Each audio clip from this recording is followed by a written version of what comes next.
Well, hello everyone. Welcome to Sports Night. My name is Jonathan Caliri, being joined by Damien Ricci. Damien, this is the first show we've done in quite a long time. Yeah. It's been a year and a half. Maybe more, as our children slowly drained our life. Yeah, I was going to say, the main reason is will to live. We each have two children now. We each have two girls. And Yeah. that's probably the main reason why we have had no time whatsoever to do anything such as this. Yeah, I like this, though, because this is, for those who don't know, we we're at WSFR at Suffolk, and we were in the radio. And what was your title? When I was at Suffolk? Yeah. My title was promotions manager. And I was program director. That sounds right. Or maybe I was promotions director, but it was promotions and Either program. way, you know, we were high up in the radio totem pole. So high up that I chopped off the top of the totem pole and rose to power. But yeah, so it's been a while since we're trying to do something a little bit different here. I'm going to see if I can adjust this. You don't need me in the picture. Well, I want to get us both somewhat equally in. I should mention, too, this is going to be obviously on QATV, but we're also doing a live stream right now on YouTube. So people can, if they were watching right now, you could go on and see us and see what's happening and interact with us, I guess, as well. I guess there is a way to interact with us on YouTube. This is all set up earlier today that I was doing. So I don't know if anyone is actually viewing. It looks like we have 3 people viewing. Now, I know one of those is me. And that actually is in the thousands. So yes, they don't have enough digits to have all the things up there. So I believe there is a chat function somewhere in this. I don't know where it is. I have to see where it is. I don't know. All this YouTube technology. Well, if somebody's watching, while you're watching, look to see if there's any chat functions, and maybe something will pop up on our screen. Hold on a second. Chat. Let's see. I'm going to enable chat, and we'll see if anyone comes up and says something. All right, so everybody reload. All right. So anyway, this is the kind of a new incarnation of Sports Night. We're going to try to do something different here in the QATV studios. Like I said, do this live streaming where we have 2 GoPros that are recording this right now. They're probably looking at each other, as you can see the blinking lights. Here's my question. Is GoPro a brand or a type of camera? Yes. It's both. It's both. So it's like an iPad is an MP, but it's an MP3 or so. All right, so you can't. Is there a generic GoPro? No, all the GoPros are just like, well, these ones that I'm using are the Hero 4. Hero 4 Silver, I think, is what the actual camera model is. So, but the GoPro is the brand and the type of camera as well, because it's been its own thing, if you will. Okay. So nobody jumped on that market yet. As of right now, no, because I think GoPro, they've done a really good job doing what they're doing. Someone can always do it better. You never know. Like Oreo is the generic version of the hydroxy cookies. Correct. Oreo's clearly better. So you can always build a better mousetrap. Well, I guess as of right now, no one has so desired to do that. Yeah. But yeah, so we have the GoPro set up. Now, this is the first time I've set it up in here to do it like this. Yeah. I know my coworkers have done it a couple times in the studio. Yeah. And I know they were not as dumb as me to have these directly apart from each other, so you can see the red lights flashing that I wasn't thinking. I might move this one. And have it just a nice big close-up of you the entire time. That's fine. I don't think it would make that. I don't think it makes that much of a difference. It shows, the intimacy of a studio. Well, that was one thing when we were talking about this, is obviously if you're listening to this at home, you can't really see what we're doing. So hopefully you can go online at some point, and I'll post this somewhere, hopefully, so you can watch it in studio. And it's going to be tried to be a podcast as well. So that's the other thing I'm going to try to look for too. But anyway, so I'll try to move these things around. But like I said, the original thought of having stuff in the studio was kind of like,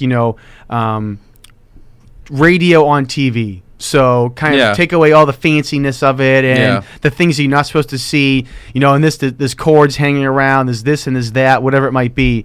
So we're taking away all those different things. We're going to be looking at our phones. I have my iPad out. We're getting back to our roots at WSFR. Exactly. Now, so one of my coworkers, Martin, just texted me saying the comments are disabled. To chat, you have to unlock it. And well, then you did. So as we're talking along here, we'll see if I thought I had it enabled, but maybe I do not. It says enable live chat, so it's checked off. So Martin, I don't know, maybe he needs to sign in to YouTube to do it like that. I don't know. But anyway, so I'm going to type in to say hello, and we'll see if anyone responds. Okay. Okay, so Sports Night. Oh, actually, somebody already posted.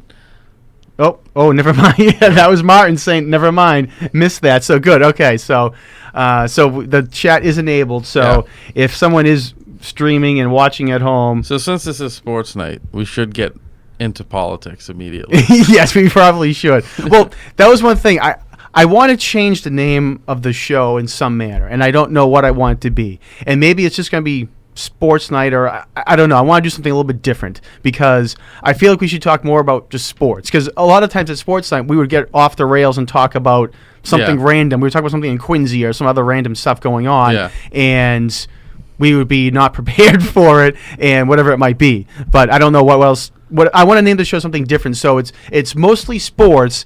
But there's going to be other things randomly we jump in as well. And maybe it's going to be something that would go at home with our girls or parenting or whatever. What about What's-His-Face's show now that he left ESPN and the ESPN got rid of that? What the heck's the name? Oh, you mean Olbermann? Not Olbermann, the other guy. Oh, Colin Cowherd? No. Bill Simmons? Yeah, Simmons. Look how many people left ESPN since our last show. Who wouldn't want to leave ESPN? I've listened to a few of Simmons' podcasts on the new one, and it's basically the same thing. Nothing different or whatnot. Yeah. So we'll think of a name. It can be Behind the Lines. Behind the Lines instead of Outside the Lines? Yeah. But yeah, I want to think of something a little bit different than just Sports Night. So I can encompass everything Between the hash marks. Who knows what it's going to be? Foul territory. Frozen ropes. Yeah, maybe. Who knows? Something along those lines. I just don't know what it's going to be. Yeah, but the crease. To encompass everything that we want to do. So anyway, what do you want to talk about? Should we want to talk about the Patriots first? There's a lot. The Patriots won the Super Bowl since that last time. Yes, I mean, that's... I don't remember the last time we did a show. They drafted a guy in the 6th round named Tom Brady. He turned out pretty well. Since our last, I don't think it's been that long. So, well, I mean, year in review in a sense of sports. We had obviously the Patriots won the Super Bowl. After they stocked up and got Browner and Revis. Yep. But hey, I don't live in the past. I live in the now and then eventually the tomorrow. So let's talk about this undefeated Patriots team so far. So here's the first question I'll throw at you, John. You have those people who say, a loss doesn't hurt you. I don't know. I obviously, I guess if they had lost this game against the Giants, it would have been okay because it's not the last thing in the world to happen. But I think the way they could have lost it would have been bad. I mean, I was watching the game at home and I was eating dinner, so I was kind of watching it in the reflection of the china cabinet of where I was sitting, and Amendola was running back. Was the punt return, wasn't it? I think that so he's running back, and we were all of a sudden, I'm like, go! It was a great open field tackle by his own player, yes. Yeah. And I said he just got hit by his own player, and my wife said, did he? And because she just didn't catch it, and I looked over and I was like, yep, he definitely did. And I rewound it, and I couldn't believe that's what happened. So I don't know. That would have been a terrible way, and then to have. Blunt go in for the touchdown. I get called back because of the hold. Yeah. And then, was it the next play or 2 plays later, Brady throws the interception. Yeah, to LaFell. So, I mean, that was one thing. No good. People were complaining about that, obviously New York fans. Well, there was a guy that, actually speaking of YouTube, put up a video showing that the Patriots were granted more time to get ready for the field goal. But yeah, they reset the play clock. It was coming down to like 3 or 2 seconds, and then it went back to 25. So I don't know why they reset the play clock. Now, you, as Mr. Referee and official, might know and understand why. Yeah, because I don't know what if it was a delay in spotting the ball or what it might have been. I don't know. Were they coming? I thought the Giants called a timeout. No, I don't think so. Brady had to spike the ball. So Brady spiked the ball. Brady spiked the ball on third down or whatever it was, and then that set them up because was it Amendola got the catch to get them inside field goal range? Yes. So actually that might have got the first down as well, and then they came up and spiked the ball, and then I could have sworn the Giants called Brady spiked the ball, and then the Giants called the timeout, like the freeze the kicker thing. Oh yes, you're right, they did. So there you go. That's why. But they called the timeout, then I don't know, maybe. That would reset. That should reset the play. Well, it did, but I feel like it got reset again because like they were slow. But I don't, when they actually were getting ready to kick the ball. You know what? It's called. We like to call that common sense officiating. Does it really matter? You know. You know what was I actually was able to go on Gillette to officiate the Special Olympics, which is a great organization. I think everybody should volunteer at some point for it. And you forget that the goalposts are narrower in the NFL. Right. I mean, and you just standing on the 30-yard line and looking at them, you have to laugh. It's like ridiculous how narrow they are compared to high school and college. Do you know what the width is for an NFL compared to college and high school? I think it's about like it's 7 feet in inches narrower, I believe. Wow. Which doesn't sound like much, but when you visually see it, and as a referee, I'm walking down the field and I see the goalpost. It just kind of stood out to me. It's like seeing a 1988 Cadillac Eldorado and then a Mini Cooper pull up. It's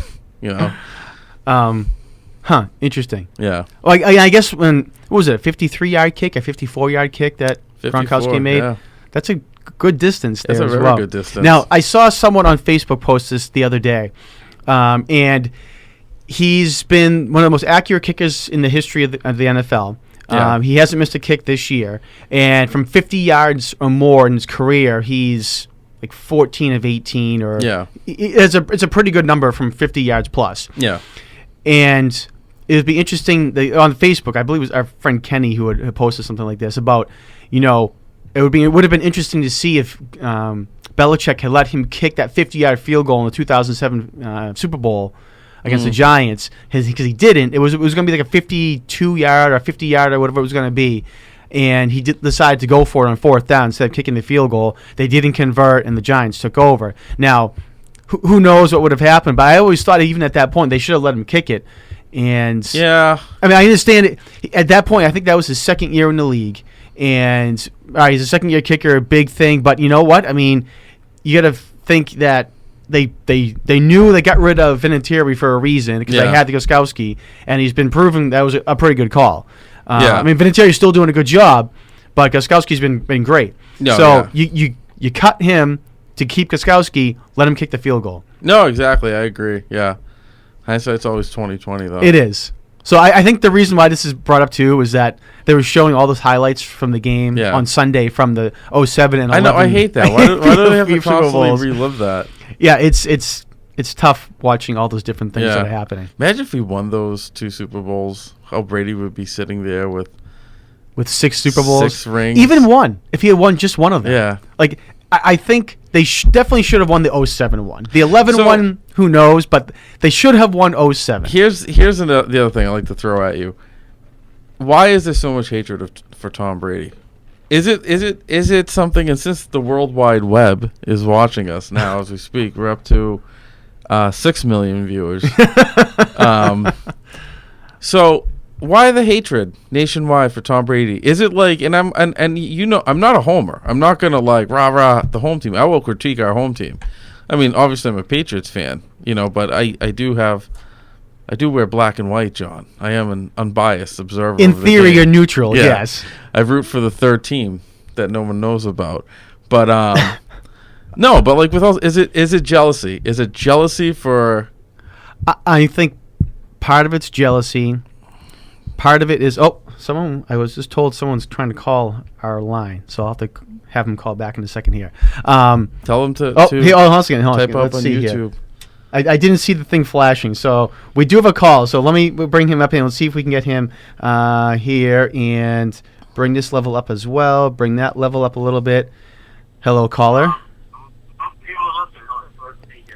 See, the call is listening to the stream, not onto his phone. Typical radio Yes. problem. Hey, caller, can you hear us? Hello, hello. Hello? Hello, can you turn down your radio?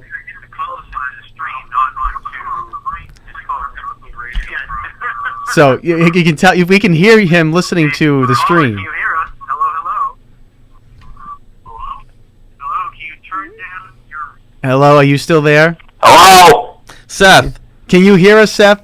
You got to turn down. turn down the volume on the computer. There's a delay.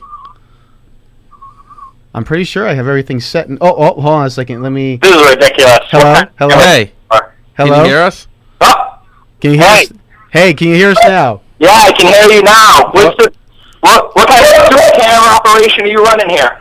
What kind of operation? We are running a first-class, newly run organization that I'm still learning how to do some of the controls. I forgot to turn up one of the volumes to have our audio sent to Seth, so that was the issue. So Oh, okay. No, that makes sense to me. I'm totally up to date with all of your technical jargon. Seth, what city are you in tonight? I know you're a little jet setter. Yeah, no, I've been all over the great state for the past few weeks. Tonight I am actually home, though. I'm in Saugus. Okay. all right. So did you hear what we were just mentioning about why Brady is hated throughout the entire country? Yeah, because he's friggin' awesome. So just simple Yeah, as no, that. I've been watching the stream. You guys look great, by the way. Although Damien's halfway cut off. You I know. You gotta move the camera. I'm too big. Oh, is that what? Yeah. Yes, it's kind of tough. Let me see if I can. There do we go. Just a little bit like that. Yeah, I mean, No, I want to move it whatever. like this. There we go. Yeah, it's So- the way we're doing this tonight is really we should have done less than what I did, but I always try to do more than I should in the Yeah. beginning. So I probably should have sure, done Sure, yeah. You want to go big. You want to start big. I understand. This is the premier show.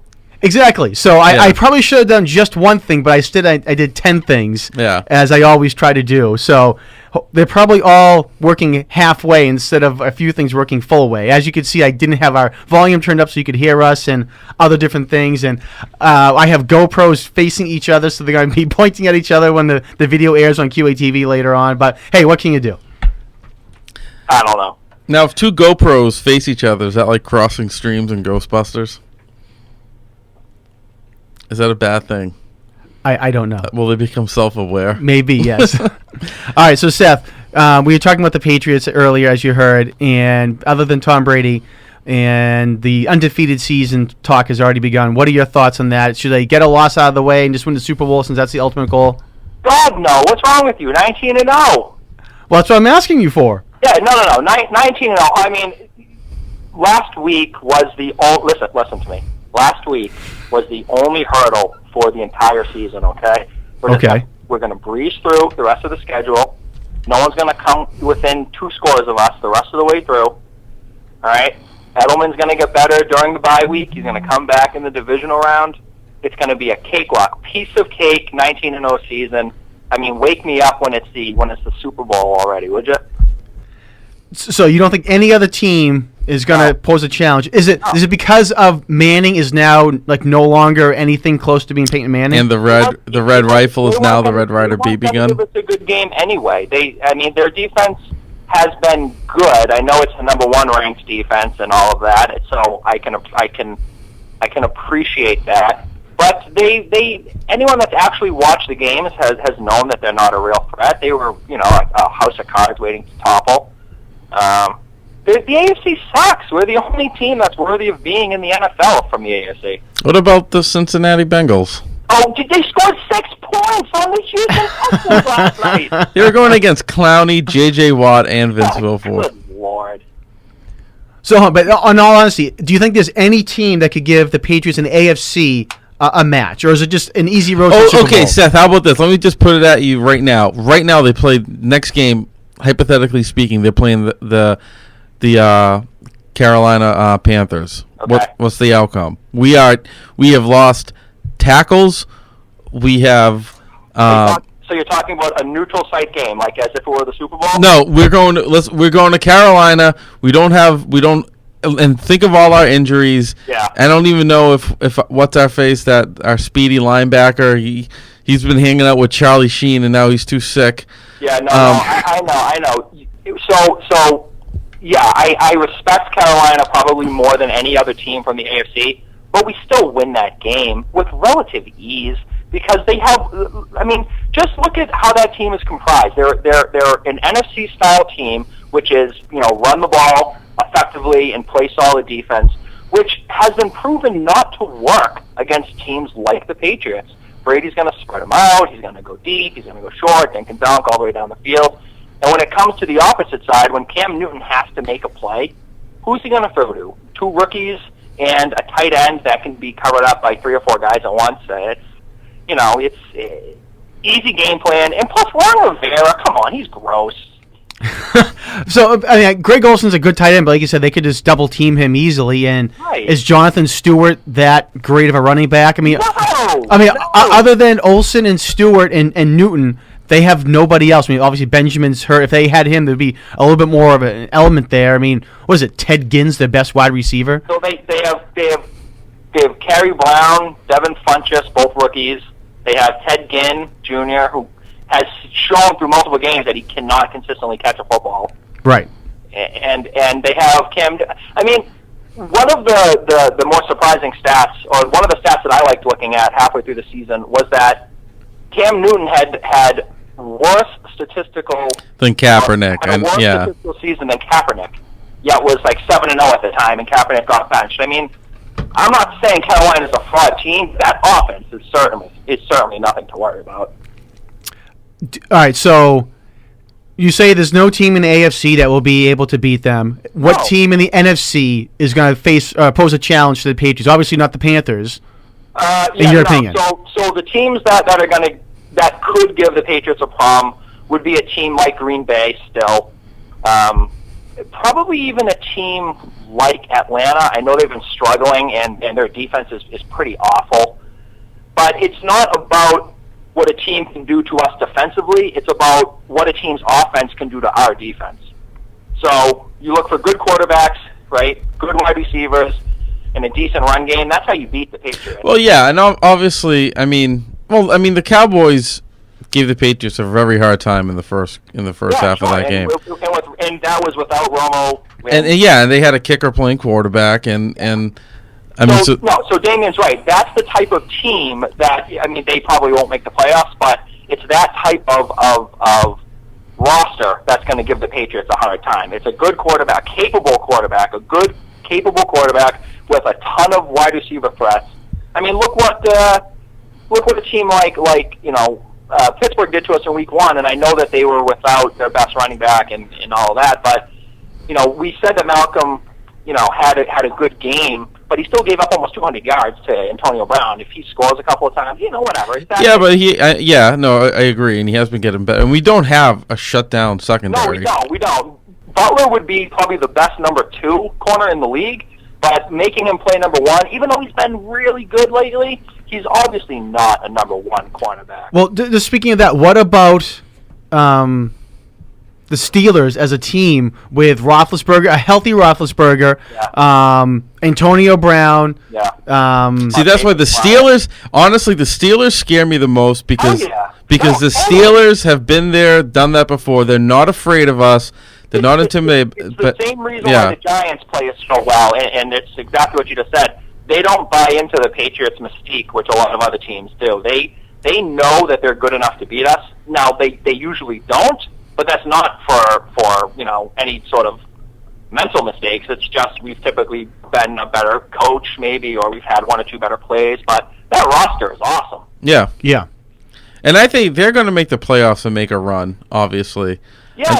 I know that Cincinnati's probably, if Cincinnati continues through, they kind of have a weak schedule. They're going to end up, keeping the number 2 seed. Pittsburgh's probably going to make it because, I'm just looking at the standings now. They're 6-4. The AFC South, the best team is 4-5, so only one team's going to come out of the division. And Kansas City is second place in the West, and they're 4-5. So it looks like Pittsburgh's going to lock up an a wild card slot, and they're always dangerous once you get into the playoffs. Like I mentioned, I think that's going to be the biggest thing. Is, I think we mentioned Seth, you thought there's going to be no team in the AFC that could really pose a challenge to them. They would be the team that I would worry about the most as well. Yeah. Yeah, but we're not going to play them in Pittsburgh. They're going to come up. No, Fair enough. and that's the important thing is having that home field advantage. If it's neutral site or if we're away, yeah, maybe they give us, maybe they take us down to the wire. But they're coming here in the playoffs, and I know Baltimore and the Jets have done it. But that was a different type of roster. Brady wasn't what he quite is now for some reason.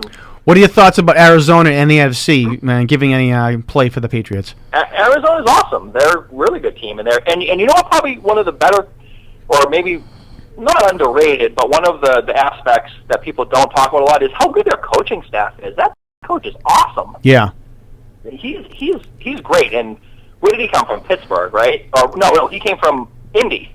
Arians. Yeah, did he was the interim, right, when Pagano was sick? I believe so. Yes. See, that was a mistake. I know that they couldn't obviously fire Pagano because. Well, they're going to fire him at the end of this season, so I mean, like, that's what I don't get. When they made the choice of Pagano over Arians, talk about a blunder. Arians is awesome. To get off this subject though, was speaking of Pagano, so Pagano's going to get canned. Yeah. You know, and everybody's been talking about this. So now here you are. You have a jerk, idiot owner. Yeah. But you have a stud young quarterback. Well, that's the question, though. Is it fair that Pagano's going to get canned with Luck obviously not being himself this year? Luck is not himself because Pagano's making him do things like Pagano sucks. But no, but I don't think he's a good coach. Is it Pagano's fault or is it John? Luck is just not hurt? John, No, time out. Legitimate question. Did you see the fake punt? That's all I have to say. That should have never happened in the NFL. Fair enough. Yeah, well, so I mean, it's definitely Pagano's fault that they've played so poorly. But that roster is crap, and that's not his fault. Well, the other thing too, if you look at their roster, they get Andrew Luck, and they don't draft wide receivers or linemen. You know, like right. and their big acquisition in the offseason was a 57-year-old Andre Johnson and a 62-year-old Frank Gore. I know they played okay, but Andre Johnson is definitely I wouldn't even say he's okay. But Andre Johnson had one, maybe two good games. But you know what's crazy? Peyton Manning and Charles Woodson both lead the league in interceptions, same age. But isn't that good? Charles Woodson, I didn't even know was still playing. Yeah. He's a safety now. You know, like honestly, and now that we're on the World Wide Web and everybody can hear me, and I know for a fact because I see him right now. I know that Richard Sherman and Darrelle Revis are both watching this, and I'm going to say it to your face. Like you're not. You guys like to argue about who's better, and I know Peterson too out in Arizona. None of you guys can hold a candle to Charles Woodson. The guy is 39 years old, and he's leading the league in interceptions. Well, he's playing safety though this year, isn't he? Doesn't matter, man. Well, I mean, no, I understand what you're saying, but I don't think Woodson's a shutdown corner anymore. No, he's not. He's not. But what I'm saying is, nobody's going to have in a secondary like that. I can't think of guys that are going to have like a career like that. Like it makes me wonder. Like could Ty Law have moved to safety because he didn't end poorly. You know? Yeah, no, I think you're right. You're not going to see the interception numbers anymore, but I think that's because quarterbacks just don't throw to shutdown guys anymore like they used to. Like I can remember when we were younger and we'd watch like Champ Bailey have those crazy seasons, and they'd rattle off stats like he's only been thrown to 15, 20 times all season. Now it's like 5 or 10 times all season. Yeah, German's getting so it's like. Well, I almost feel you put guys that have good instinct. I think like Ed Reed, like and stuff like that. I think make them safeties. I think that's right. Kind of why they made Devin McCourty a safety. Yeah, no, I agree. Yeah, because they don't throw to you. Well, now right. Put them out in the middle of the field, and, right? And now you have to try to keep away from them. Yeah, I also don't like how they'll keep a corner on just one side of the field. I don't like that. I don't like how Sherman only plays the right side and. I don't know. I think if you're that good, why aren't you on the best guy all the time? Yeah, I agree. Yeah. You should shadow the best guy the entire game. Again, I don't understand the element. Like Malcolm Butler. Well, yeah. I mean, do you only feel comfortable on the left side of the field because of whatever reason? Can you not run to your right as well or to your left as well? Basically, yeah. I mean, that's the thing. Tall guys have slower like hip rotations. You know, that's why little guys like Edelman and Welker made a career out of making quick cuts. Right. But yeah, that's probably why he probably can't turn his hips quickly one in the other direction. Right. He's a one-trick pony. Who, Sherman? Yeah. That's the headline. Sherman cannot turn his hips. One-trick pony. He just All right, knows- Seth. I know you want to talk some Celtics, Seth. So, Danny Ainge was having a dinner date with Kevin Durant's mom. Ooh. He is so are you trying to give us some inside information here, Damien? no, but no. Do you remember there was an article about that? How when he was still playing in college, just like in the, I think in like the just at the beginning of the tournament, Danny Ainge was sitting next to his mom, and then he got fined $30,000 for like speaking I'll to. tell you what. Just quickly on Durant. There's two teams that he's. It's basically a flip of the coin, right? It's either the Wizards or it's Oklahoma City. See, I don't think so. I mean, think about it. No. He wants to go to the Wizards. He Those- wants to those go are- home. He wants to go home. Okay. Right. Yeah. He wouldn't be thinking if it wouldn't be a coin flip. If you're already in Oklahoma City, they could sign you for more money. Yes. That's So correct. so if you kind of have your heart set there, then you just say, oh, I'll just Well, yeah, stay but here. then the more money thing, you can always be settled by a sign and trade. True, you can, but yeah, I mean, and I don't think so Washington has come out with the stance of we're not going to blow the bank for this guy. Like, this is going to be our one-time offer, and we want him to come home. And obviously, he's a great player, but if he doesn't take it, we're not going to pursue him super heavily. We're not going to lose other players just because of him. And I get that that's their stance, and it's probably just posturing. oh, of course. But if you're Durant, and I know you'll be I guess it's like $18 million you would lose out on totally. But why would you not go to the East, which is an inferior league or an inferior conference, and play for a better coach? Because Oklahoma City's not good anymore. I know they have a good front office, and I know they have really good players there. But that magic that they had for the last 3 or 4 years, that's gone. That team sucks now. Do you think Donovan can do anything about that? I mean, because no. Brooks was considered a good coach for a couple of years, and then all of a sudden he's dropped off the cliff there. And that's the thing. And I think Brooks was a really good coach, and I think Donovan's an okay coach, but it's not. I don't think it has much to do with Donovan, or it doesn't have as much to do with Donovan as it does. They had lightning in a bottle for that 4-year window. And it just expired. Yeah, I mean, if you look back at they had with those players they had on that roster, it was pretty. Right. They drafted well, but then they peaked but 2 years too early. I am going to put this out here. With Durant's 6'9", it's just something about if you always look guys 6'8" and over, once they get a foot issue. Oh yeah, no, I totally agree. He's shown an ability to not stay on the court the last few seasons for sure. Well, that would be another thing, though. Talking about if he goes to the East, does he get some more rest? What LeBron is doing now, he's going to take random games off or take a 3 or 4 game stretch off, and it's not going to hurt them. And then if you fast forward to next year, it's the Wizards and the Cavs fighting it out in the East Finals to go to the finals. Right. Yeah. I think. Yeah. No.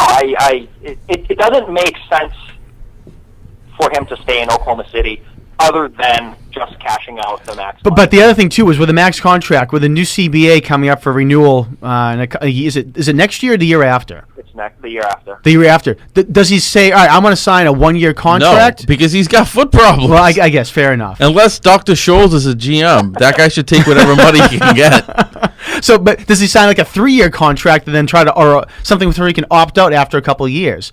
Because I don't know what the max contract is going to be in the next CBA, but obviously it's going to go up.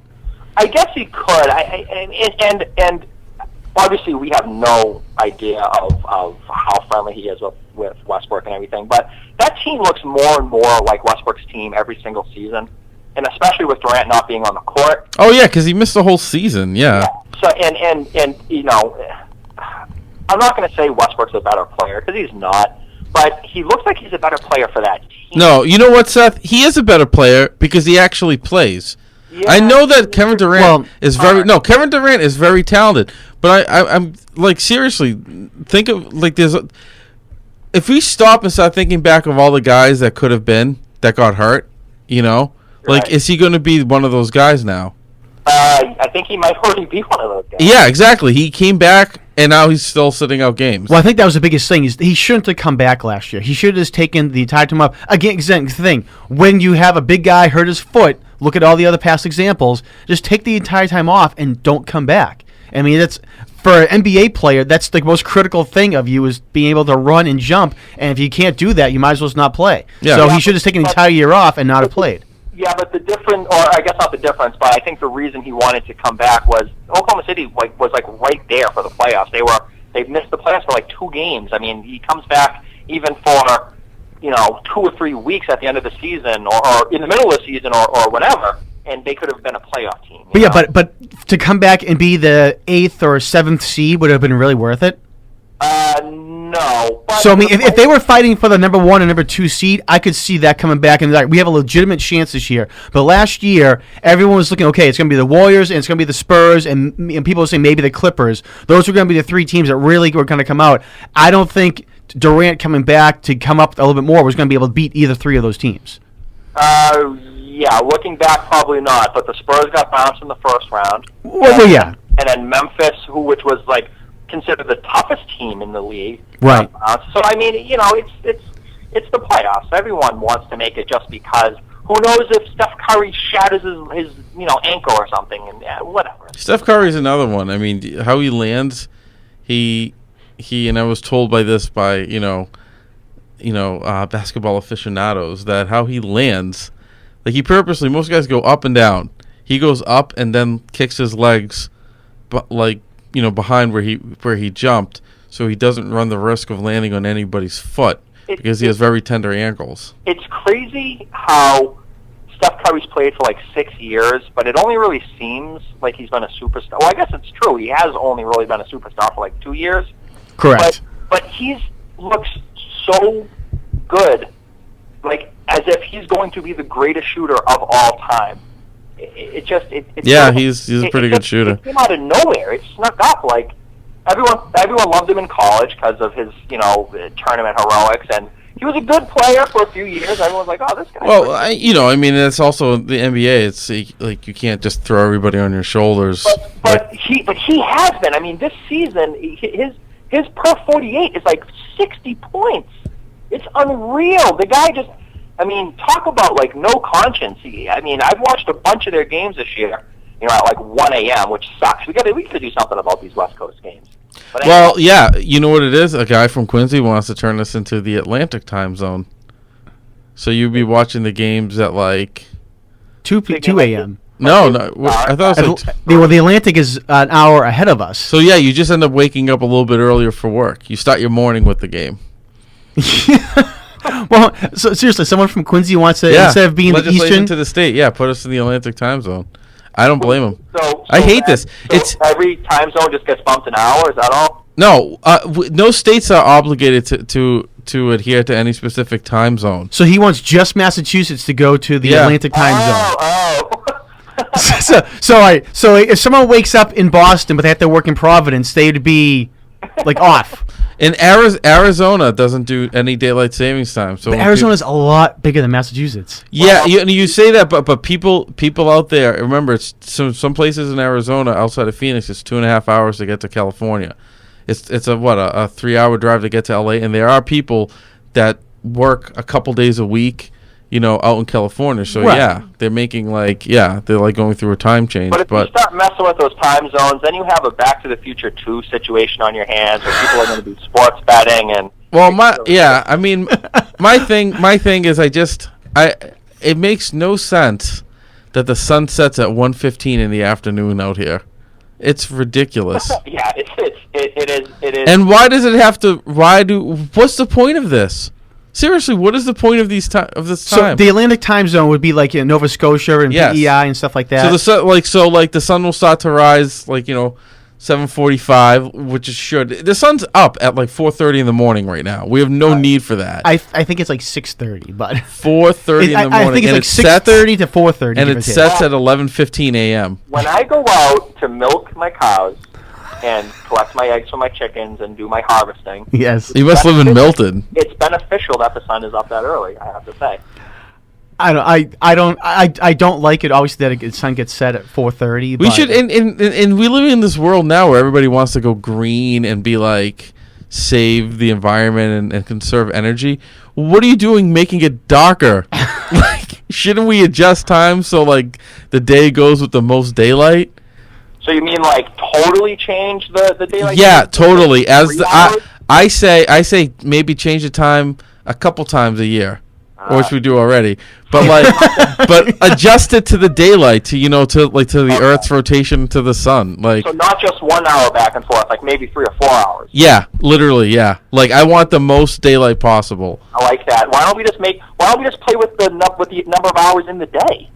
Well, that we can't do. Why not? Well, no, it's all relative. The Earth, 24 hours. We could say 24 hours is really 48 and a half minutes. The Earth rotates at 1,000 miles an hour, and that's why there's a leap year. Why don't we just, like, if there's only, like, with our current time zone, if there's only, like, 6 real hours of sunlight in the winter, just make it a 6 hour day. You know what? I kind of want to know what it's like. Everybody from the West Coast, when they come up here, they go, geez, your games are pretty late here. And, like... What games? Are like the 8 o'clock games. The 4 o'clock? Well, are you talking about like professional games? Yeah.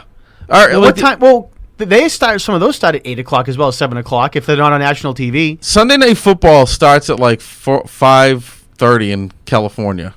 Well, yeah, because it's Sunday Night Football. And then you have time to watch The Simpsons after, and Game of Thrones. But all of the home games that start at 4 o'clock or 1 o'clock there. True, yeah, but I mean the big games like the Super Bowl. The Super Bowl, the next day at work isn't as bad in the West Coast. The Super Bowl starts at like 6:30 our time, so it's 3:30 West Coast time. The Super Bowl starts at 10:30 p.m. out here after all the stuff. No, that's a World Series and NBA Finals.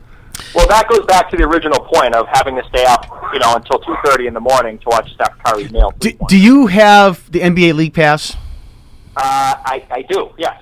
You do? Okay, I didn't know. So you can watch any game you want. Yes. Okay, so do you watch a lot of those West Coast games? Not a lot of the West Coast games. I watch the games that I think are intriguing. So certainly a lot of the Warriors games when they're going up against like the Clippers and Memphis. I watch a lot of Portland games because I just like Portland a lot. Do you want to move to Portland? I mean, kind of, but I always thought it was Portland, Maine.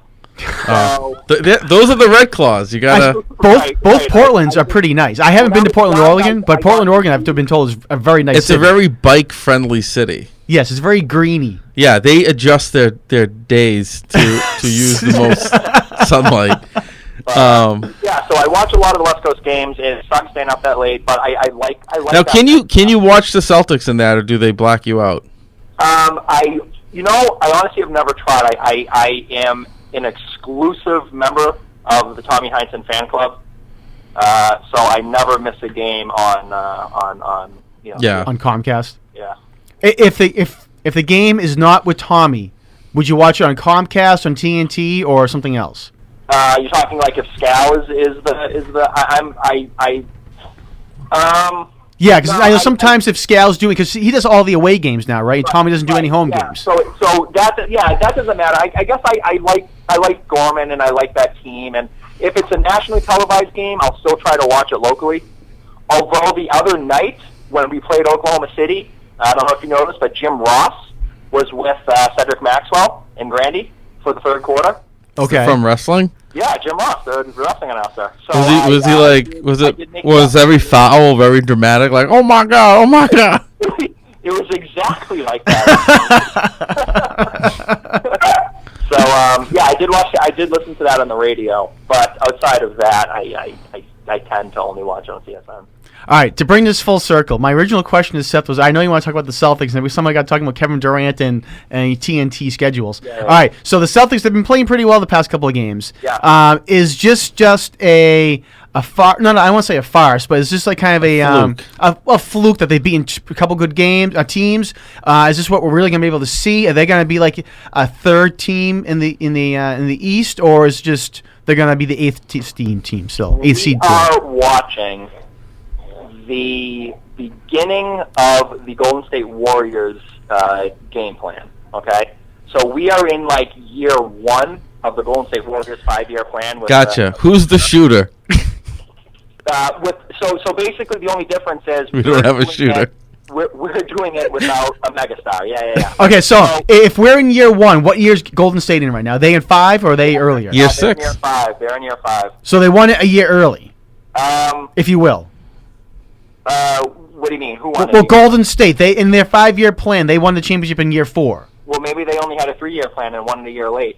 All right, well, fair enough. But I want to kind of compare apples to oranges here, see where we're at. Basically, what it was when so this all started with Mark Jackson, right? He was the one that first said we're going to get away from the crazy offense that we've had for all these years under Don Nelson and just chucking, gunning, Baron Davis style basketball, and we're going to go with a defensive centric style where we don't have a true center, even though they have Bogut, I know, but the idea was they play traditionally a small ball type of roster, but everybody on that roster can play almost 5 positions, okay? Yep. That's sort of how they wanted to go into their into the team. What's exactly what we're seeing here. What's his face on the Celtics? Brett Stevens. If you ever heard, he says that there's only 4 positions on the basketball team. Yeah, I mean, and you know what? The more this guy talks and the more this guy shows up night in and night out, I'm starting to think that he's like the next coming of whatever you want to call He's the him. Bill Belichick of basketball. Right. This guy is freaking awesome. He just seems like he's got his finger on the pulse. No, of somebody said it, and I think it's true. He's the biggest commodity for a free agent to come here. So I can understand why a veteran might shy away. I can understand why someone like a Carmelo or someone that has played for 15 years. What is that in the background? Are you Seth? Are you still breeding greyhounds? Say it again? Are you still breeding greyhounds to race? I'm actually in the midst of a dogfighting ring. Oh, say hi to Mr. Vic for me. So I can understand the detraction of an established guy that doesn't want to learn how to play defense, doesn't want to learn a new style. But, like you said, for young guys that want to play basketball the right way and that want to win, this guy looks like he's got it. Look what he's doing with, let's be honest, a really, really mediocrely talented roster. Yeah. I mean, they're the number 3 defense in the league. And the other thing that's crazy, I noticed this the other night, and I had to look it up to see if it was real. He's the only coach in the league that's played his entire roster this season. Every single player on his team has got minutes. They're going to burn out now. It's crazy. I mean, all the way from Tyler Zeller to Marcus. I mean, everybody on the roster. Because Mr. Ainge is telling him to showcase everybody. Because at some point, 8 of them will be traded in a package. Yeah, and I think that's probably true. But the guys that were trade bait a year ago or 2 years ago, guys like Fareed, guys, before Draymond Green signed his big contract, I know he was looked at. We're kind of seeing that we sort of have those types of players on our roster. Like Jay Crowder's played unbelievably well. Jared Sullinger looks like a legitimate basketball player now. So if we're in this year 1, where are we in year 3 or year 4? Because like you said, the way the roster is currently constructed, obviously we don't have that mega star. And here's the difference. We're in year 1 of Golden State's 5-year plan. Golden State got lucky in that they took like a 6th-round kid in Curry, or wherever he went. I actually don't know where he drafted. But he was late first round. Was he first round? That doesn't make any sense. Yes. I don't think he was a 2nd-round pick. No. He might not have been, but I know that he wasn't. He was hurt, had some injury concerns. Whatever. He wasn't the top pick. Tender ankles. And they struck gold. Nobody thought Curry was going to be the best shooter of all time, and he turned into that, so whatever. They got lucky there, but they still had a good plan. The big difference for us is that although we don't have that guy, we have like 15 first-round picks in the next year. Now, here's the other thing. We have Brooklyn's pick this year. That's what's going to help us. Real quick, Curry was the 7th pick. Yeah, so he's like right up there with Marcus Smart. All right, so we have all these picks. That's what I'm saying. We have Brooklyn's pick. Can't we dangle that to somebody now and try to take somebody who's like maybe on like the last year of his contract, like a Kevin Durant? We should be ahead of schedule because we not only have a good roster, we have so many prospects in terms of chips and trade bait and whatever else you want to call it. We're set up probably better than any other team in the league for the future. I would disagree. Well, the 76ers had the past 15 first pick overalls. No, that was the Cavs. Yeah, I know. All right, but that being said, there's no number one player or number one star on this team, and you can't win a championship in the NBA without having a superstar player. I mean, can we agree with that? Yes. Okay, so if we can't move these chips for a star or to somehow draft somebody, whether it's with Brooklyn's pick, I mean, if Brooklyn is Brooklyn's top 3 protected? I know there's a protection there somewhere, isn't there? I think no. I don't think I think it's completely unprotected. I think this one is the one that's ours. All right, so then, so let's work out that assumption. Is there a top star coming out of college this year? Or is it just we don't know yet? Not that I wouldn't. So there's rumblings of guys, but I don't think there's anyone that's stood out. Well, the other thing too is any guy that's coming out is not going to make an immediate impact. You're looking at 3-4 years down the road. Not. Well, yeah, but if we're in year 1, we can wait 2 or 3 years, and then we'll be looking okay. Definitely. All right, so that's the benefit of having a 32-year-old coach. All right, so say there's no top player coming out of the college this year. Okay. We have this pick. Do we take it and hopefully we get a number 2 type of player? Do we try to trade it like Damien mentioned, and can we try to get somebody that's in their final year of a contract that would be a star somehow, and then convince that person to stay here? And if we can't do that, who is that player that be willing to come here and stay here? I think the game plan is always is best player available, whether it's through the draft or through free agency or through a trade. I don't know. I mean, when I play NBA 2K, I make 15-player trades, and I find a way to make the money work, and I create the team that I want to have with LeBron and Durant, Westbrook all on the same team. So that's thanks, folks. That's it for tonight. That's how I would try to build a team. Obviously, that's never the case in real life. So if you can't, I guess what I'm saying is if you can't find someone in the draft, and you can't get a free agent here, and then you can't make a trade to get a number 1 option, then why are you even in the league? Why are you even playing the games? If you have no chance of doing any of that, then what's the point of collecting all the assets? I believe the top kid coming out is the kid in Kentucky. He's a Haitian kid, actually. He's 7 foot, 216 pounds, so he's needs to get some size if he wants to play in the NBA, and he's considered to be a power forward / center. All right, so I'm looking at the picks right now, and it looks like the Nets pick is not protected in any way. Right, it's not protected. And if they want, though, they have the option of swapping out to next year instead. Right, but why would you do that since the Nets are 0-40? No, I agree. So, I mean, it looks like they're going to get something like that. They have the Cavs pick, which is top 10 protected. Right. Of course, because the league loves them. Right. So if it's top 10 protected actually, it's top 10 protected, but it's not going to be this year, so whatever. They have the Mavs pick, which is top 7 protected. Yeah. And I don't think the Mavs are going to be in the top 7 this year either. So that being said, so say they have these 3 picks. Can you trade those 3 picks? I mean, last year, but I'm saying, they had 4 picks last year, and when they were trying to trade it to Miami, is that correct? And Miami wouldn't bite.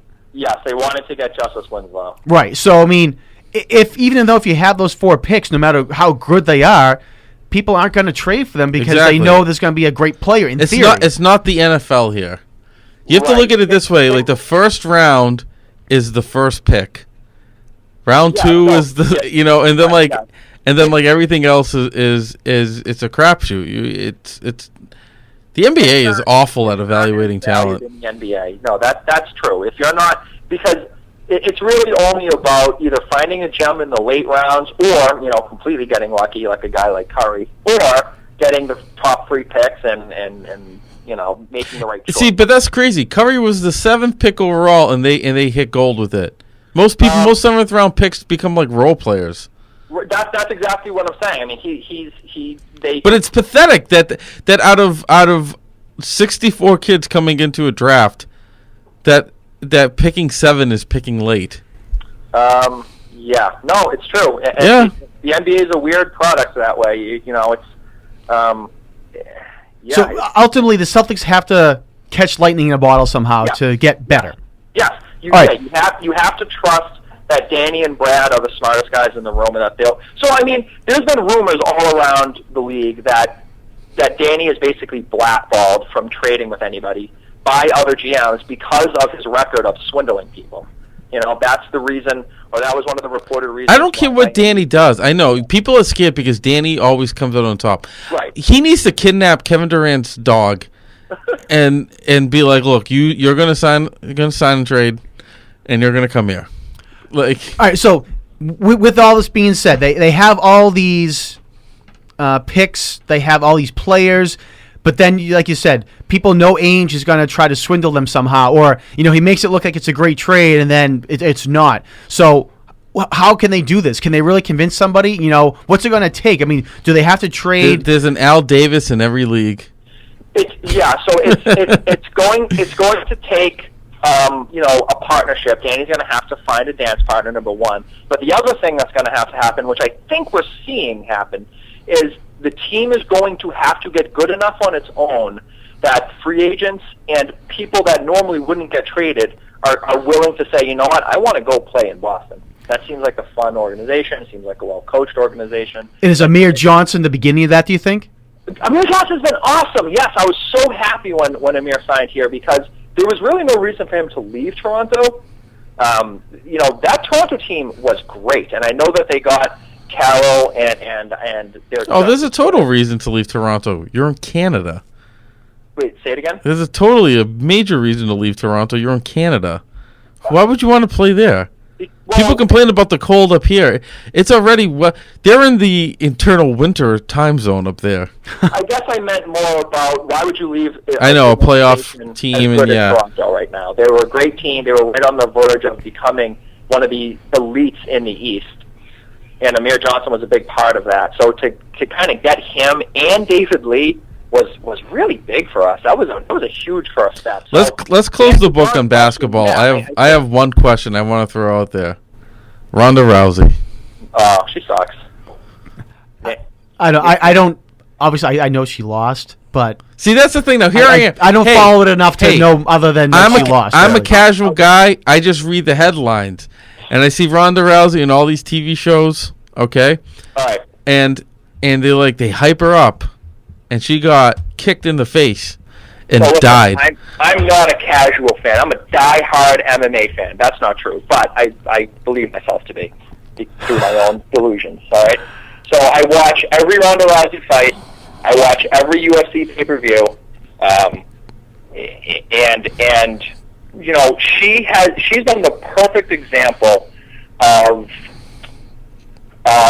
the poster child that's been basically hand-fed cupcakes. She's basically had a feeding system right to her because that women's division is so new, and because it's so popular, they were going to do everything they could to protect her, right? Obviously. Yeah.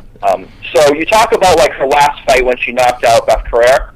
The big thing about that girl was that she'd only been fighting professionally for 4 years. She was like an accountant 4 years ago. In 2010, she was like a working woman. Yeah. So I mean, you're talking about having a championship fight against an Olympic caliber athlete. And they were just fighting for a sandwich. So I mean, it's Ronda Rousey has been fed scrubs her entire career. It's basically been an ESPN and Fox Sports 1 driven, media blitz about how good she's been. When anyone that's actually watched UFC or MMA in general would know. So what made this girl that beat her the reason? All the fights that she's had before home. Yeah. Were that they've had either 10 or less professional fights, that they've been woefully undertrained. The girl that she fought previous to home, okay, didn't have a gym to train in. You know how she got coached? Through Skype, okay? She had a striking coach, would watch her on Skype shadow box and then give her pointers from home. That's how she was training a fight for Ronda Rousey. Okay, so Ronda Rousey is just. So here's the thing, right? Rousey is a world-class caliber athlete. She was a bronze medal winner. Right. But that's the thing. So if they find the gold and silver medal winner that year, will they come in and beat her? Because they did before. Well, I don't know. I mean, we're talking judo, so she obviously has to have some element of striking. She has to have some element of submissions, which has been Ronda Rousey's crutch and has been her downfall was, she was very quick to pick up the submission game, but she was very poor on her striking, which has always been her biggest flaw, or at least what any MMA person would tell you has been her biggest flaw. So I know that this girl, Holly Holm, was the biggest underdog in UFC history, but anyone that, even watched a little bit of MMA knew that she was a professional boxer. Yeah. That she was going to wreck Ronda Rousey. So, I'm not saying I'm smart enough to have put $1,000 on Holly Holm, because I wasn't. I kind of thought Rousey would probably beat her too, just because that's been what's happening. So you're going to put $100 on instead? No, all right. To move for, because we're wrapping up on time. What about that wrestler guy? Not the Brock Lesnar, the other guy that went into MMA. How's he doing? CM Punk, Phil Brooks. Yeah. So he hasn't fought yet. His schedule was that he was supposed to fight January of 2016, but he got an injury during training, so it's pushed back to the summer of next year. So jeez. So here's the thing. He's never been in a professional fight outside of wrestling. So why did they sign him then? Because he's a name. Because everybody knows who he is. MMA is a joke. It's not a joke. It's a huge market. It's a huge. Well, from what you're telling me, Ronda Rousey, they literally found vagrants on the street and made her fight them. Yeah. And now this guy who doesn't have any experience other than hitting people in the head with steel chairs is now going to fight, and they signed him. They gave him a contract. There's obviously a circus element to the UFC, but it's a promotional business, just like boxing is, just like anything else. And boxing is a circus. And on that note, I don't follow MMA enough. I don't either. All right, well, so here's the thing. Here's the thing. If they announced that, say, Chris Weidman, who's the current middleweight or the current light heavyweight champion, if they were going to say Chris Weidman is fighting Jim Johnson, who's had a 20-year MMA career, do you watch that pay-per-view for $60? Probably not. But if they told you that Chris Weidman is having a championship fight against CM Punk, who was just facing The Rock in WrestleMania a year ago, people are going to be like, I'm watching that fight. But I don't understand why, though, because, CM Punk was I don't want to say a fake athlete, but obviously he was an athlete, but he was never actually fighting and hitting somebody and trying to put somebody in a deadly submission hold. Do you want to see the Patriots play the Nippon Ham Fighters? I'll tell you the reason why people are going to watch it. Because there's no loser in that fight. Because one of two things are going to happen. Either CM Punk's going to get his ass handed to him, and everyone's going to say, see, told you, wrestling's fake, UFC's better, this is the way to go, he had no business in the ring. Or CM Punk's going to win, and everyone's going to say, holy, I can't believe the UFC fighter just got beaten by some guy that's only had a year worth of training. Did you remember the language code there, Killer? I'm going to have to have an edited version and a non-edited version for later on. The internet, I can't be censored. Anyway, I don't know. It just doesn't interest me, so yeah. So that's that. All right, we're over an hour. We were supposed to. Daughters, and you have no idea what it's like to live in a house where you're in constant fear of catching a left hook. Well, that's correct. We don't. So you have raised a monster, though, and that's your own fault for living in constant fear for our left hook. I make him stay up until 1 a.m. every night watching Steph Curry shoot threes and CM Punk punch people. And you wonder why you're living in constant fear of getting a punch to the face. You should be worried about waking up one day to a leg to the head. As if that hasn't happened. Oh, fair enough. So. All right, anything else, Seth, you want to touch on? We're over an hour, so if we want to go longer, we might as well. Right. But so we're wrapping up. Sorry. So just quickly, I want to say that I guess congratulations on your new show. Oh, thank you. I hope that you guys are on for 20 years. I'm glad that you finally went to an internet format like we've been saying for the last 10 years, so that everyone can watch you at home. Nancy's been enjoying it from the couch. Oh, that's good. I'm sure she loves hearing you from home as well. And I guess the last thing I want to say is the Celtics are gonna get into the Eastern Conference Finals this year, guys.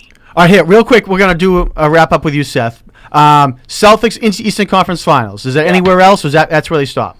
No, that's where they stop. They're going to run into Cleveland, and they're going to get beat, but that's because LeBron James is the best basketball player in the world. All right, fair enough. We already know you think the Patriots are going to get to the Super Bowl. Do they beat whoever else is in the Super Bowl? Yeah, my original pick was two 18-0 teams in Green Bay and New England going at it for Super Bowl 50, and the greatest Super Bowl of all time. That obviously hasn't happened, but I'm still liking those two teams in the Super Bowl, So I have the Patriots going undefeated, 19-0 season, greatest FU, I'll excuse my language, the greatest FU season of all time in professional football. It would be, yeah. It would. All right, Seth McLaughlin, we want to thank you for calling in here today on the show, and I'm sure we'll be talking to you on future shows as we get ready on a better schedule. All right, guys, sounds good. Watch the UFC. It's really cool. All right, thanks, Seth. We'll talk to you later. All right, so that was Seth McLaughlin. We're going to hang up on him now. We want to thank him for calling in. Something we don't get to do too often like that, to have a call-in on this new format here on Sports Night. All right, so again, we were already over an hour. I should have paid more attention to the clock. It said 57 minutes when I looked. I was like, I'll get ready to wrap it up, and now we're at 1:08 or something like that. And the live stream on YouTube is off because I was cheating the time. It says we've been streaming for an hour and 46 minutes, which is correct. But I just started earlier to make sure it wasn't going to get screwed up. Does YouTube limit how much live stream you can? I don't think so, but I don't know. I haven't. This is the first time I had about 2:30 today. I was like, you know what? Let me see if I can stream on YouTube live tonight. And I spent a little time researching, downloading some stuff from my computer, and going from there.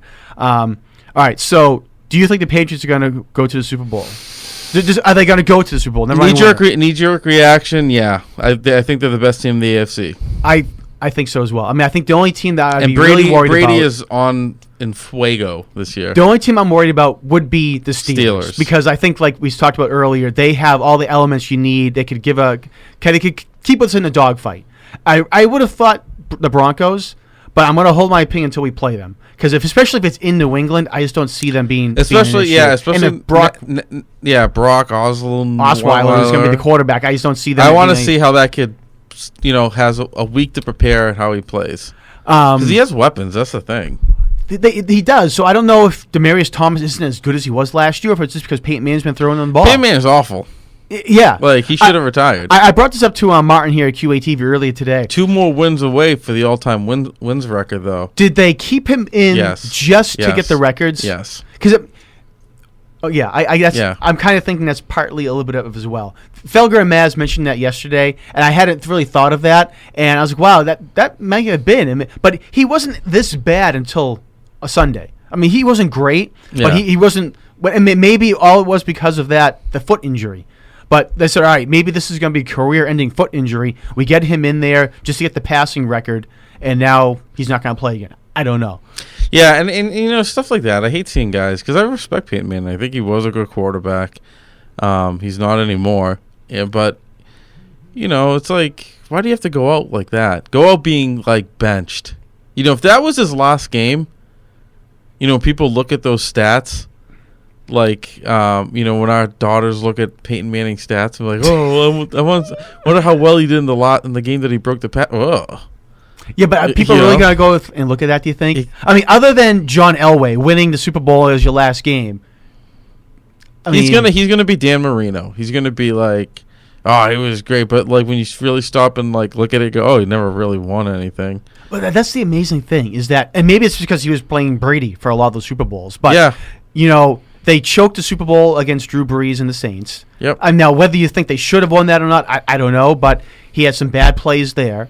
And then they lost against the Seahawks. I mean, the first play with him walking away from the center, doing Omaha, doing his stupid thing, instead of just being where he should be, and the center snaps the ball. It's like perfect example of Peyton Manning right there. He tries to outthink everybody else. When he goes down and does retire, is it going to be looking at, okay, he was arguably, he was one of the top 5 quarterbacks ever.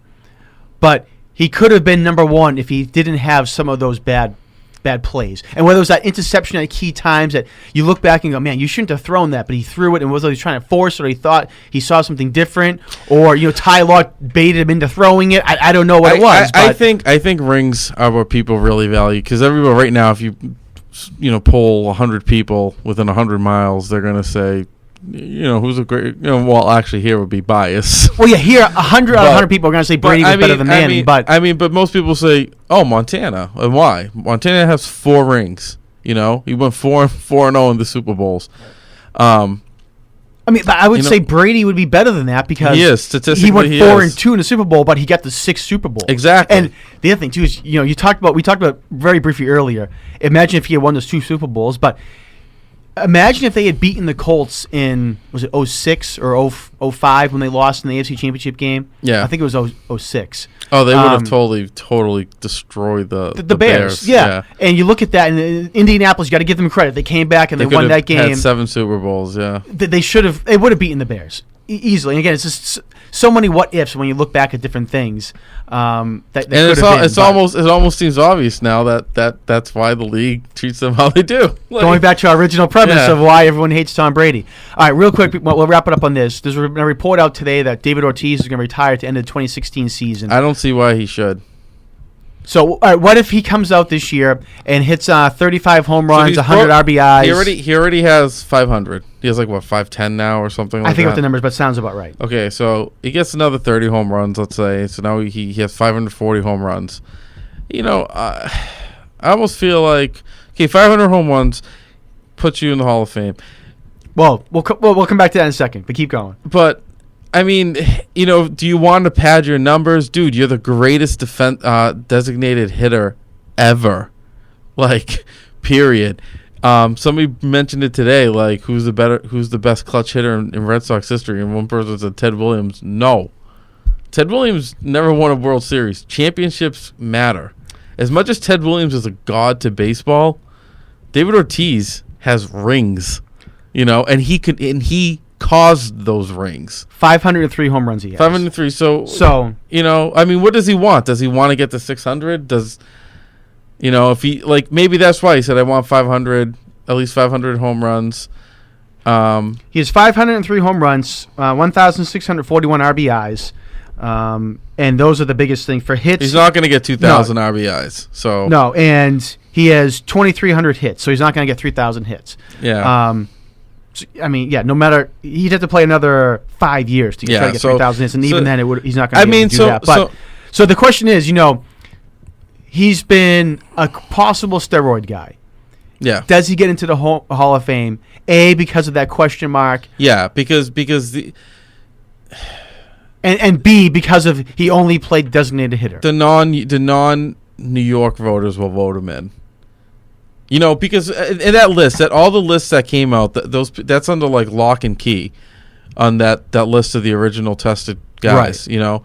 And he wasn't a jerk. He wasn't Manny, Manny failed numerous tests after that. If that list comes out, there's going to be a lot of guys out there that people's eyebrows are going to be raised, But yeah, let him in, and he's a product of his era. I'm let Sosa and McGuire in. Everybody was doing it, I think it's one of the things. It was a different. Everyone seemed to have been doing time. it. So yeah, it was a different time. Right. Yeah, I don't know. I think for Ortiz, I think he should be in the Hall of Fame, unless something definitive comes out that he was juicing, which it's so tough to tell. Maybe he was, but again, everybody seemed to be. But I think that's the biggest thing. Guys people can be go HGH now, and you'll never tell. People are gonna go, why? I think he was, so I'm not gonna vote him in. And that's why people aren't voting for Bonds or McGuire or Palmeiro or whoever. Well, what the thing with Bonds was? I think with Bonds was it was ridiculous. Ortiz's physique didn't really change much from when he came in. He's always been kind of that pudgy type of guy. Yeah, McGuire literally. McGuire's people listening at home, look at McGuire's rookie card, and Barry Bonds, right. And then look at what at their peak.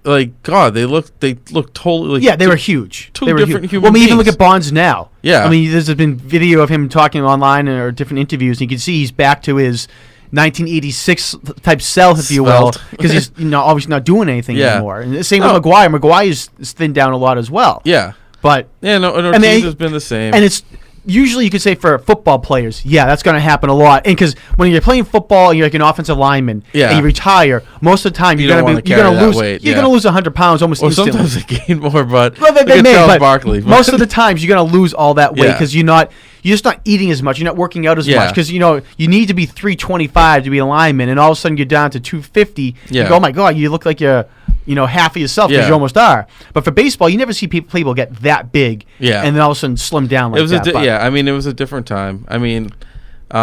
I say vote him in, and you know what? In the back of my head, I kind of think you probably did do something, but I don't hold it against you because everybody else did. Fair enough. All right. Well, I think we're going to wrap it up here on this. And we do get to vote. And people that don't know, we are the we are part of the baseball, BBWA. right? All right, I think this is going to wrap it up for this edition of Sports Night. Again, we try to do something different here. We're in a different studio here at QATV. This is going to be, instead of a live show on QATV 8, it's going to be, and maybe we'll be doing some of that again, I don't know, but this is more of a, here in the studio. Oh, Damien's going to go handheld now. We have a couple of post-production cameras in here to do it like that. Try to get some things up on YouTube, more interactive so people can watch it live in that manner. So we're going to try to see how things go differently. I don't know how often we'll be able to do the show, just because, again, we mentioned at the very top of this. Yeah, we're busy at home with family, 2 girls each, and all the other different things work. This could give us a good excuse to do one of those old-fashioned WSFR all-night marathons. You just do it a night show instead. Get some Chinese food, yeah. Talk about random things for however long we want to do. Well, I think the other thing, too, is, with the show, when it was in this TV studio, it took a little bit more effort to do different things. You had to make sure that this video was okay, this audio was okay, was this working, was that working. Now, in this element, it's a little bit different. So, I mean, in theory, I don't have to have these GoPro cameras here, and I have a podcast ready to go. Yeah. And we can just do it something like that. To set up the YouTube stream, it's not that difficult. So, we can do something like that. So, either way, I still want to have it on. Potentially hook up like one of these cameras to that. I probably could do something like that. Yeah. Yeah. I'd have to take. I have some free software that I'm using to get this onto YouTube right now. Yeah. In that manner. But either way, I'm hoping to do something a little bit different. Maybe we can do it more often. Again, we said the last time we did a show was at least a year ago, but it's been more. I know. Yeah. I think it's been like a year and a half since we've done a show in the studio. Decades. So anyway, if you are interested, you can send us an email, qatvsportsnight@yahoo.com. Let us know how you think everything went here. If you're watching this, you should go through every minute of every episode and make a montage. Every minute. Actually, we've done like 120 something episodes. Yeah. Not you and I. I've done 125 episodes. Yeah. You've been on probably 100 of them. I mean, it's been a lot, but that might be a little bit too much work. But anyway, qatvsports@yahoo.com. The other thing I mentioned too is I want to try to change the name and do something a little bit different. So maybe we'll have a new email at some point, and I don't know. We'll see how things go. Maybe I'll just keep it the same, and we'll talk sports for half, and whatever else comes up about, which is what we usually do anyway. So maybe I'm just trying to reinvent the wheel. I don't need to. The locker room. You've had about 15 different names, so we'll see what happens.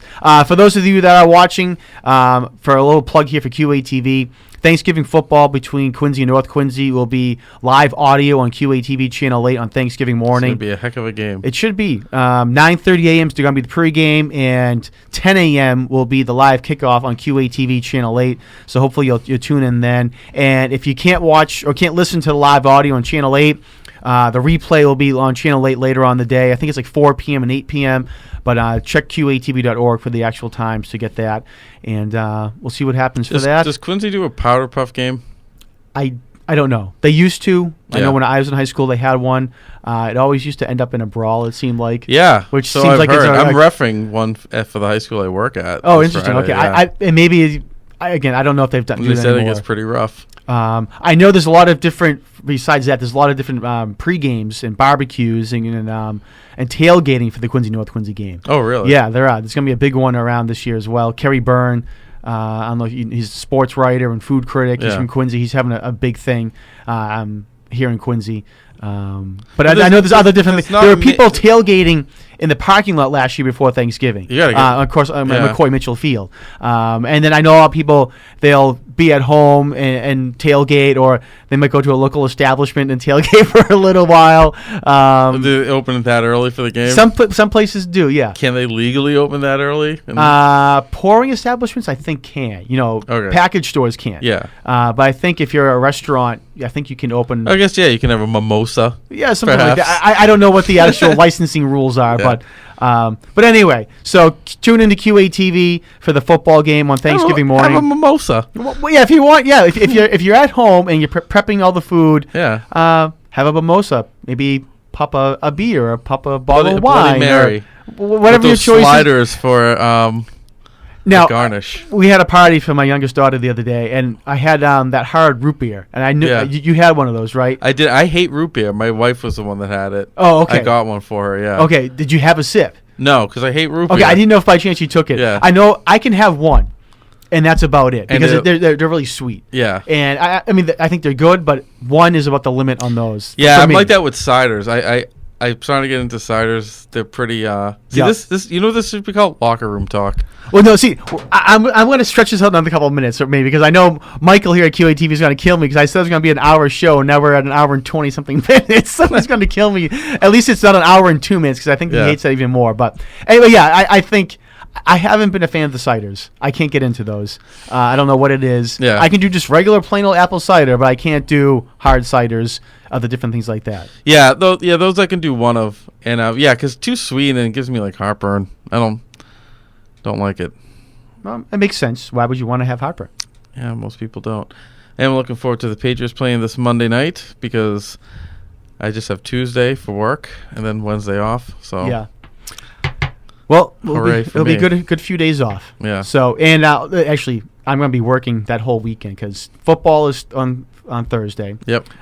Friday, and actually, I don't have to do anything on Friday. However, we have our annual Bourbon Bowl football game on Friday. Yep. And then I feel like I'm doing something else on Friday night. I think my wife's friends from college, we're getting together with them on Friday night. I feel like that's what we're doing. I could be wrong about that.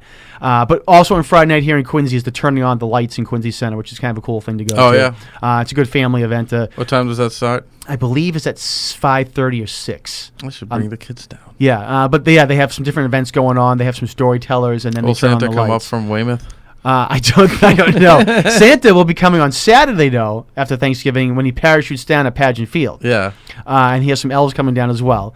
And then on Sunday is the annual Christmas Festival Parade here in Quincy. Yep. We'll go down Hancock Street, and you can watch that live on QATV as well. So we encourage you to do that. All right, anything else you want to talk about? When are we going to do our next show? We'll talk off air. I Yeah. also have a very, very juicy tidbit of information to tell you regarding sports, but it has to be off air. Some inside information from Damien Ricci, Inside Baseball. Yeah. All right, so we'll be back at some point soon. It's not going to be as long as it was for the last time. This setup lets us do it a little bit more often, hopefully. All right, so we want to thank Seth McLaughlin for calling in. We want to thank all of our viewers watching on YouTube for watching this inaugural Sports Night on YouTube. And we want to thank all of our viewers for watching at home. So for Damien Ricci, my name is Jonathan Caliri.